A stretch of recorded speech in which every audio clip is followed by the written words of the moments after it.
जय हिंद दोस्तों। तो आज अपने यूट्यूब चैनल लुको स्टडी में आप सभी का स्वागत है। आज की इस वीडियो में हम लोग पार्ट 3 वीडियो देखने वाले हैं। देखिए ये जीके जीएस काफ़ी ज़्यादा इंपॉर्टेंट क्वेश्चन ये सब है जो कि आपका हर एक एग्जाम में पूछा जाता है। और ये सब जो प्रश्न है ये लूसेंट का क्वेश्चन है। ये लूसेंट का प्रश्न है जो कि आपका हर एक एग्जाम के लिए लूसेंट इंपॉर्टेंट होता है। तो लूसेंट का हम लोग सभी इंपॉर्टेंट ऑब्जेक्टिव क्वेश्चन देखेंगे। तो अगर आप लोग 1 से 2 तक वीडियो नहीं देखे हैं जाकर देख लीजिएगा, आपको प्ले लिस्ट में दे दिया गया है। देखिए हम लोग पिछले वीडियो में सिंधु घाटी सभ्यता पढ़े थे पूरा। अब इस वीडियो में हम लोग पढ़ेंगे वैदिक संस्कृति। वैदिक संस्कृति का आगमन कब हुआ। तो ये एग्जाम की दृष्टि से काफ़ी ज़्यादा इंपॉर्टेंट है। आप कोई भी एग्जाम का तैयारी करते हैं जिसमें आपका जीके जीएस पूछा जाता है तो आप इस वीडियो को देख सकते हैं, क्योंकि जीके जो प्रश्न हैं यहीं से पूछा जाता है। चलिए स्टार्ट करते हैं अपना सेशन आज का। देखिए अगर आप लोग चैनल पर नए हैं तो चैनल को सब्सक्राइब कर लीजिएगा, वीडियो को लाइक कर लीजिएगा। देखिए यह है वैदिक संस्कृति जिसका आगमन हुआ है 1500 ईसा पूर्व से लेकर 600 ईसा पूर्व तक ये चला है वैदिक संस्कृति। चलिए आप क्वेश्चन देखते हैं हम लोग।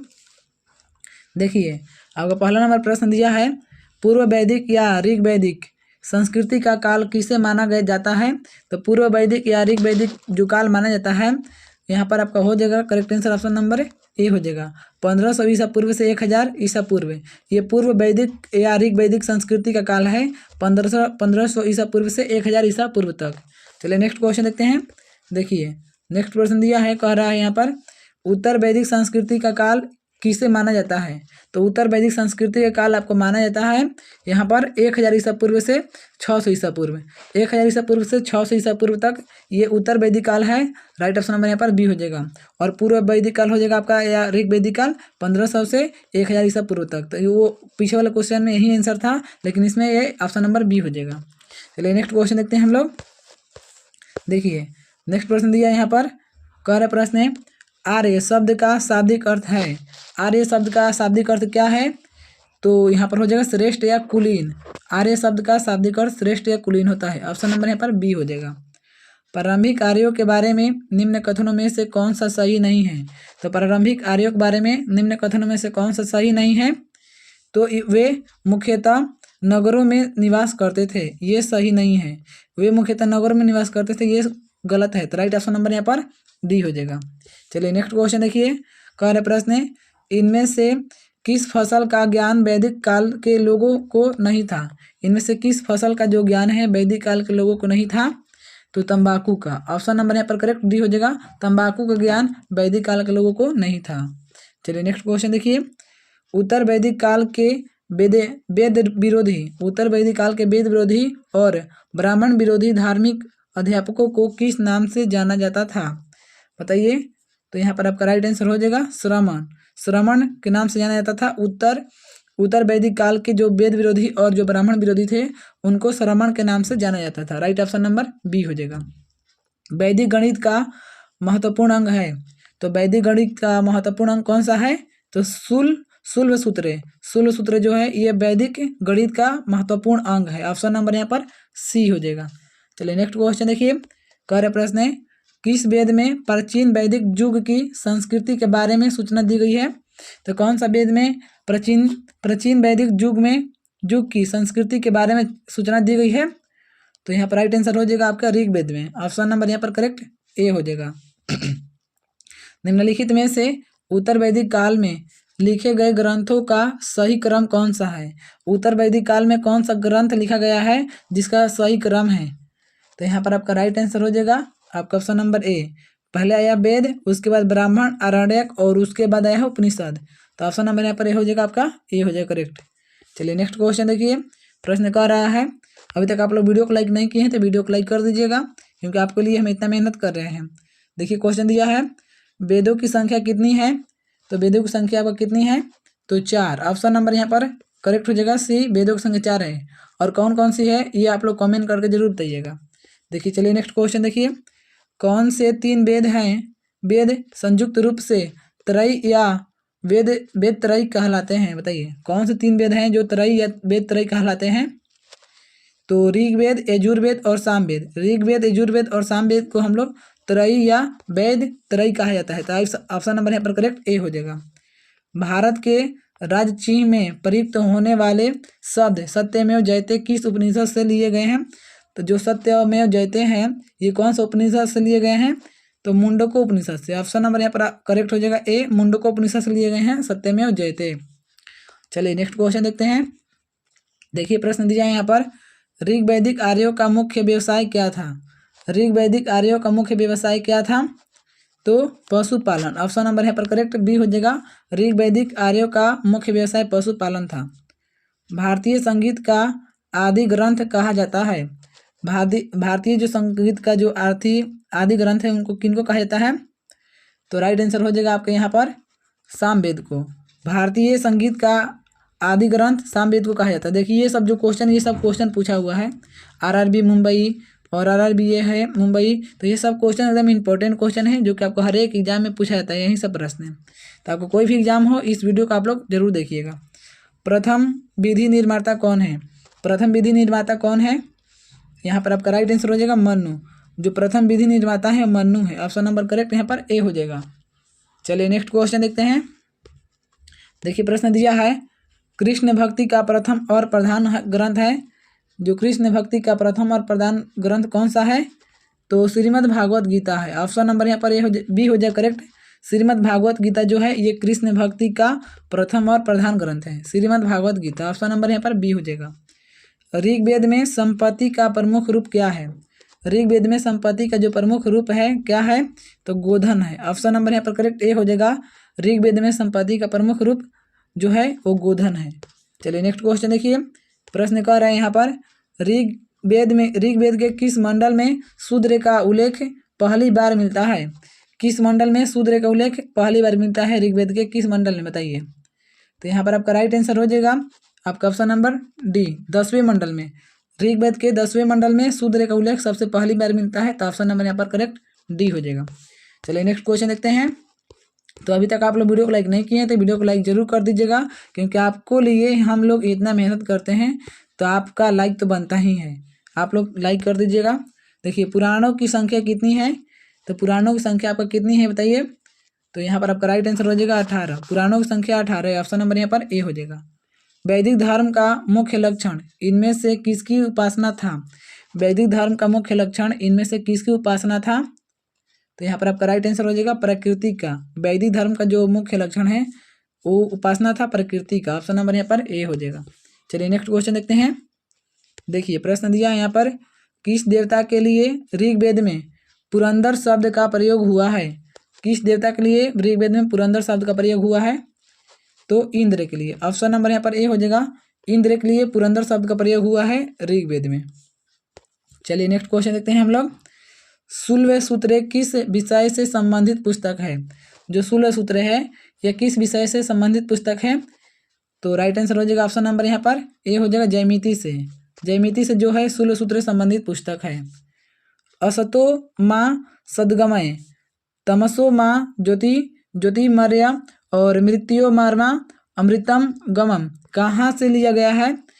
इन सभी वर्ड को, इन सभी शब्द को कहाँ से लिया गया है? तो इनको लिया गया है उपनिषद से। ऑप्शन नंबर यहाँ पर करेक्ट ए हो जाएगा, उपनिषद से लिया गया है। चलिए नेक्स्ट क्वेश्चन देखते हैं। आर्य भारत में बाहर से आए और सर्वप्रथम बसे थे। कहाँ बसे थे? आर्य जो आए थे भारत में बाहर से आए थे और सबसे पहले कहाँ बसे थे? तो पंजाब में। ऑप्शन नंबर यहाँ पर करेक्ट सी हो जाएगा, पंजाब में बसे थे। चलिए नेक्स्ट क्वेश्चन देखिए। यहाँ पर सूची 1 से सूची 2 को मिलान करना है। तो यहाँ पर आपका राइट आंसर हो जाएगा ऑप्शन नंबर यहाँ पर ये हो जाएगा, यानी कि ऋग्वेद जो है, ऋग्वेद को होता या होत्री भी कहा जाता है। यजुर्वेद को अधवर्यु कहा जाता है, अधवर्यु। सामवेद को उद्गाता या उद्गात्री कहा जाता है और अथर्ववेद को ब्राह्मण कहा जाता है। तो ये ऑप्शन नंबर यहाँ पर करेक्ट ए हो जाएगा। चलिए नेक्स्ट क्वेश्चन देखते हैं। देखिए प्रश्न दिया है, वेदों को अपरु से क्यों कहा गया है? वेदों को अपरु से क्यों कहा गया है? क्योंकि वेदों की रचना देवताओं द्वारा की गई है। राइट ऑप्शन नंबर यहाँ पर ये हो जाएगा। वेदों को अपरु क्यों कहा गया है? क्योंकि वेदों की रचना जो हुई है देवताओं के द्वारा की गई है। वैशेषिक दर्शन के प्रतिपादक हैं। वैशेषिक दर्शन के प्रतिपादक हैं तो कौन है? तो राइट आंसर हो जाएगा यहाँ पर उल्लूक कणक। उल्लूक कणक जो है वैशेषिक दर्शन के प्रतिपादक हैं। राइट ऑप्शन नंबर सी हो जाएगा। चलिए नेक्स्ट क्वेश्चन देखते हैं। देखिए दिया है प्रश्न, मीमांसा या पूर्व मीमांसा दर्शक के प्रतिपादक कौन है? मीमांसा या पूर्व मीमांसा दर्शन के प्रतिपादक कौन है? तो यहाँ पर राइट आंसर हो जाएगा जैमिनी। ऑप्शन नंबर यहाँ पर ए हो जाएगा जैमिनी है। वेदांत या उत्तर मीमांसा दर्शन के प्रतिपादक है। जो वेदांत या उत्तर मीमांसा दर्शन के प्रतिपादक कौन है? तो राइट आंसर हो जाएगा आपका बादरायण। बादरायण है। बादरायण जो है उत्तर मीमांसा या दर्शन के प्रतिपादक हैं। ऋग्वेद का कौन सा मंडल पूर्णतः सोम को समर्पित है? ऋग्वेद का कौन सा मंडल जो है मतलब पूरा सोम को समर्पित है? तो यहाँ पर आपका राइट आंसर हो जाएगा ऑप्शन नंबर सी हो जाएगा 9वां मंडल। ऋग्वेद का 9वां मंडल जो है उसमें सोम का उल्लेख है। राइट ऑप्शन नंबर यहाँ पर सी हो जाएगा। चलिए नेक्स्ट क्वेश्चन देखते हैं। देखिए प्रश्न दिया है, प्रसिद्ध 10 राजाओं का युद्ध यानी कि 10 राज युद्ध किस नदी के तट पर लड़ा गया? जो प्रसिद्ध 10 राजाओं का जो युद्ध है 10 राज युद्ध किस नदी के तट पर लड़ा गया है? तो राइट आंसर हो जाएगा यहाँ पर आपका ऑप्शन नंबर डी हो जाएगा परुष्णी नदी के तट पर लड़ा गया है। ये जो 10 राजाओं का युद्ध है यानी कि जिसको बोला जाता है युद्ध या 10 राज युद्ध, तो परुष्णी नदी के तट पर लड़ा गया है। धर्मशास्त्रों में भू राजस्व की दर क्या है? धर्मशास्त्रों में भू राजस्व की दर क्या है? तो राइट आंसर हो जाएगा आपका ऑप्शन नंबर सी 1/6 है। 1/6 ऑप्शन नंबर सी हो जाएगा। चलिए नेक्स्ट क्वेश्चन देखिए, 800 ईसा पूर्व से 600 ईसा पूर्व तक का काल किस युग से जुड़ा है? 800 ईसा पूर्व से 600 ईसा पूर्व का काल कौन सा युग से जुड़ा है? तो राइट आंसर हो जाएगा यहाँ पर ब्राह्मण युग से जुड़ा है। ऑप्शन नंबर यहाँ पर ये हो जाएगा ब्राह्मण युग। चलिए नेक्स्ट क्वेश्चन देखते हैं। देखिए प्रश्न यहाँ पर दिया है, किस काल में अछूत की अवधारणा स्पष्ट रूप से उदित हुई है? किस काल में हुई है अछूत की अवधारणा स्पष्ट रूप से उदित है? तो यहाँ पर राइट आंसर हो जाएगा धर्मशास्त्र के काल में। ऑप्शन नंबर यहाँ पर डी हो जाएगा, धर्मशास्त्र के काल में हुई है। चलिए नेक्स्ट क्वेश्चन देखिए, एशिया माइनर स्थित बोगाज कोई का महत्व इसलिए है कि वहाँ जो अभिलेख प्राप्त हुए हैं उनमें 4 वैदिक देवताओं इंद्र, वरुण, मित्र और ना सत्य का उल्लेख मिलता है, इसलिए ऑप्शन नंबर यहाँ पर करेक्ट ए हो जाएगा। चलिए नेक्स्ट क्वेश्चन देखिए, गायत्री मंत्र देवी सवित्री को संबोधित किस पुस्तक में मिलता है? गायत्री मंत्र जो है देवी सवित्री से संबोधित है और यह कौन सा पुस्तक में मिलता है? तो राइट आंसर हो जाएगा ऋग्वेद में मिलता है। ऑप्शन नंबर यहाँ पर ए हो जाएगा। न्याय दर्शन को प्रचारित किया गया था तो गौतम ने। ऑप्शन नंबर यहाँ पर बी हो जाएगा। न्याय दर्शन को प्रचारित किया था तो गौतम ने किया था। ऑप्शन नंबर बी हो जाएगा करेक्ट। चलिए नेक्स्ट क्वेश्चन देखिए, प्राचीन भारत में निष्क से जाने जाते थे तो स्वर्ण आभूषण। ऑप्शन नंबर करेक्ट यहाँ पर ए हो जाएगा। स्वर्ण आभूषण को पहले निष्क कहा जाता था। योग दर्शन के प्रतिपादक कौन है? तो पतंजलि हैं। ऑप्शन नंबर करेक्ट यहाँ पर ए हो जाएगा। योग दर्शन के प्रतिपादक पतंजलि हैं। उपनिषद पुस्तकें हैं तो वो हैं दर्शन पर। ऑप्शन नंबर यहाँ पर डी हो जाएगा। जो उपनिषद पुस्तकें हैं वो है दर्शन पर है। राइट ऑप्शन नंबर डी हो जाएगा। चलिए नेक्स्ट क्वेश्चन देखिए, यहाँ पर सूची 1 से सूची 2 को आपका मिलान करना है। तो यहाँ पर आपका राइट आंसर हो जाएगा ऑप्शन नंबर ए हो जाएगा। यानी कि ऋग्वेद को श्रुत एवं प्रार्थनाएं कहा गया है। ऋग्वेद में श्रुत एवं प्रार्थनाएं मिलता है और यजुर्वेद में मिलता है आपको श्रुत एवं कर्मकांड, और सामवेद में मिलता है आपको संगीत श्रुत, और अथर्ववेद में मिलता है आपको तंत्र मंत्र एवं वशीकरण। तो राइट ऑप्शन नंबर यहाँ पर ए हो जाएगा। चलिए नेक्स्ट क्वेश्चन देखते हैं। देखिए प्रश्न दिया है, आरंभिक वैदिक साहित्य में सर्वाधिक वर्णित नदी है। आरंभिक वैदिक साहित्य में सर्वाधिक वर्णित नदी कौन सी है? तो यहाँ पर है सिंधु नदी। जो आरंभिक वैदिक साहित्य है उसमें सर्वाधिक वर्णित नदी जो है वो सिंधु है। ऑप्शन नंबर यहाँ पर ए हो जाएगा। उपनिषद काल के राजा अश्वपति शासक थे। उपनिषद काल के जो राजा अश्वपति हैं वो शासक थे। किसके शासक थे? तो वो थे केकय के। ऑप्शन नंबर यहाँ पर बी हो जाएगा। उपनिषद काल के जो राजा अश्वपति जो शासक थे वो केकय के थे। राइट ऑप्शन नंबर बी हो जाएगा। चलिए नेक्स्ट क्वेश्चन देखिए, अध्यात्म ज्ञान के विषय में नचिकेता और यम का संवाद किस उपनिषद में प्राप्त होता है? तो किस उपनिषद में प्राप्त होता है बताइए? यहाँ पर आपका राइट आंसर हो जाएगा कंठोपनिषद में प्राप्त होता है। जो अध्यात्मक ज्ञान के जो विषय में नचिकेता और यम का संवाद उपनिषद में प्राप्त होता है वो आपको कौन सा उपनिषद में प्राप्त होता है? ऑप्शन नंबर यहाँ पर सी हो जाएगा। वैदिक नदी कुंभा जिसको नाम है काबुल भी, काबुल का स्थान कहाँ निर्धारित होना चाहिए?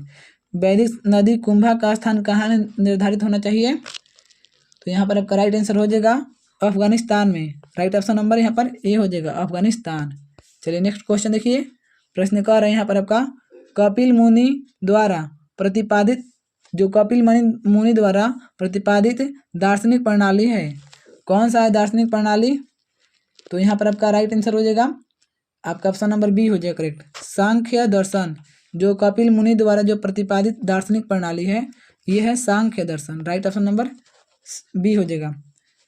भारत के किस स्थल की खुदाई से लौह धातु के प्रचलन के प्राचीनतम प्रमाण मिले हैं? बताइए कौन सा यहाँ पर करेक्ट आंसर हो जाएगा? तो यहाँ पर आपका राइट आंसर हो जाएगा option number B, Atranji Kheda से। यानी कि भारत के किस स्थल की खुदाई से लौह धातु के प्रचलन के प्राचीनतम प्रमाण मिले हैं? तो अतरंजी खेड़ा से मिले हैं, Atranji Kheda. Right option number यहाँ पर आपका बी हो जाएगा। नेक्स्ट क्वेश्चन दिया है निम्नलिखित में किसका संकलन ऋग्वेद पर आधारित है? तो किसका संकलन जो है वो ऋग्वेद पर आधारित है? तो राइट आंसर हो जाएगा यहाँ पर आपका सामवेद। सामवेद को ऋग्वेद पर आधारित है। राइट ऑप्शन नंबर बी हो जाएगा। निम्नांकित में कौन प्रस्थानायत्री में शामिल नहीं है? कौन प्रस्थानायत्री में शामिल नहीं है? तो यहाँ पर आपका राइट आंसर हो जाएगा भागवत। भागवत जो है ये प्रस्थानायत्री में शामिल नहीं है। करेक्ट आंसर यहाँ पर ए हो जाएगा। चलिए नेक्स्ट क्वेश्चन देखते हैं। कर्म का सिद्धांत संबंधित है, जो कर्म का सिद्धांत है संबंधित है तो मीमांसा से। राइट ऑप्शन नंबर यहाँ पर बी हो जाएगा, मीमांसा से कर्म का सिद्धांत संबंधित है। ये देखिए सुमेलित कीजिए, यानी कि आपको मिलान करना है। तो यहाँ पर आपका राइट आंसर हो जाएगा आपके यहाँ पर आपका ऑप्शन नंबर यहाँ पर ए हो जाएगा। यानी कि जो अथर्ववेद है, अथर्ववेद को औषधियों से संबोधित है। और ऋग्वेद जो है यहाँ पर आपका ऋग्वेद ईश्वर के महिमा मिलता है। यजुर्वेद में मिलता है बलिदान विधि, और सामवेद में संगीत मिलता है। ऑप्शन नंबर यहाँ पर ए हो जाएगा। चलिए नेक्स्ट क्वेश्चन देखिए। चरक संहिता नामक पुस्तक किस विषय से संबंधित है? तो जो चरक संहिता नामक पुस्तक है ये आपका संबंधित है चिकित्सा से। राइट ऑप्शन नंबर यहाँ पर सी हो जाएगा। यज्ञ संबंधित विधि विधानों का पता चलता है, तो यज्ञ संबंधित विधि विधानों का पता किससे चलता है? तो यजुर्वेद से चलता है। राइट ऑप्शन नंबर यहाँ पर डी हो जाएगा। यज्ञ संबंधित विधि विधान यजुर्वेद से पता चलता है। चलिए नेक्स्ट क्वेश्चन देखिए। प्रश्न कह रहा है वैदिक युगीन सभा है, जो वैदिक युगीन सभा है क्या है? तो वो है आपका मंत्री परिषद थी। जो वैदिक युगीन जो सभा थी वो मंत्री परिषद थी। तो राइट ऑप्शन नंबर यहाँ पर सी हो जाएगा। चलिए नेक्स्ट क्वेश्चन देखिए। वैदिक युग में प्रचलित लोकप्रिय शासन प्रणाली थी। वैदिक युग में जो प्रचलित लोकप्रिय शासन प्रणाली कौन थी? यहाँ पर आपका राइट आंसर हो जाएगा आपके ऑप्शन नंबर सी हो जाएगा, गणतंत्र। राइट ऑप्शन नंबर यहाँ पर सी हो जाएगा। वैदिक युग में प्रचलित लोकप्रिय शासन प्रणाली गणतंत्र थी। सबसे प्राचीन वेद कौन सा है? सबसे प्राचीन वेद आपका हो जाएगा ऋग्वेद। ऑप्शन नंबर यहाँ पर करेक्ट ए हो जाएगा। निम्नलिखित में से कौन सा भारतीय दर्शन की आरंभिक विचारधारा है? कौन सा भारतीय दर्शन की आरंभिक विचारधारा है? यहाँ पर आपका राइट आंसर हो जाएगा सांख्य है। सांख्य ये भारतीय दर्शन की आरंभिक विचारधारा है, सांख्य। ऑप्शन नंबर यहाँ पर करेक्ट ए हो जाएगा। चलिए नेक्स्ट क्वेश्चन देखिए। कह रहे प्रश्न सांख्य, योग्य, न्याय, वैशेषिक, मीमांसा एवं वेदांत, इन 6 भिन्न भारतीय दर्शनों की स्पष्ट रूप से अभिव्यक्ति हुई है। अभिव्यक्ति कहाँ हुई है? तो यहाँ पर आपका राइट आंसर हो जाएगा वैदिक युग में हुई है। ऑप्शन नंबर करेक्ट यहाँ पर ए हो जाएगा। इन 6 में भिन्न भारतीय दर्शनों की युक्ति स्पष्ट रूप से वैदिक युग में हुई है। निम्नलिखित में वह दस्तकारी कौन सी है जो आर्यों द्वारा व्यवहार में नहीं लाई गई थी? बताइए कौन सा दस्तकारी है जो आर्यों के द्वारा व्यवहार में नहीं लाई गई थी? तो है लुहार, यानी जिसको बोलते हैं लुहार या लुहार गिरी। राइट ऑप्शन नंबर यहाँ पर डी हो जाएगा। ये जो है ये आर्यों के द्वारा नहीं लाई गई थी। ऑप्शन नंबर डी हो जाएगा करेक्ट। चलिए नेक्स्ट क्वेश्चन देखिए। यहाँ पर इसको सुमेलित करना है, यानी कि मिलान करना है इसको। तो यहाँ पर आपका राइट आंसर हो जाएगा आपका ऑप्शन नंबर यहाँ पर ये हो जाएगा। यानी कि जो आयुर्वेद है इसको ऋग्वेद से संबंधित है, और जो धनुर्वेद है, धनुर्वेद आपका संबंधित है यजुर्वेद से, और गंधर्वेद है जो गंधर्व है ये सामवेद से है, और जो शिल्प वेद या अर्थशास्त्र जो है ये अथर्ववेद से संबंधित है। तो यहाँ पर राइट आंसर हो जाएगा आपका ऑप्शन नंबर ए हो जाएगा। तो अगर आप सभी को वीडियो पसंद आया हो तो चैनल को सब्सक्राइब करके वीडियो को लाइक कर दीजिएगा, और ऐसे ऐसे वीडियो देखने के लिए मेरे चैनल से जुड़ जाइए। अगर आप लोग चाहते हैं पूरा लूसेंट का सभी सब्जेक्ट का यहाँ पर ऑब्जेक्टिव मिले तो इस चैनल से जुड़ जाइए, चैनल को सब्सक्राइब कर लीजिएगा। आपको एग्जाम की दृष्टि से इंपॉर्टेंट क्वेश्चन कराया जाएगा, तो आपको कोई भी एग्जाम में प्रश्न नहीं छूटेगा। तो यहाँ पर आपको चैनल को सब्सक्राइब कर लेना है, वीडियो को लाइक कर देना है, और आपने एक प्यारा सा कमेंट कर जरूर कीजिएगा कि आप लोगों को वीडियो कैसा लगता है। चलिए, हमारे वीडियो देखने के लिए आप सभी को धन्यवाद।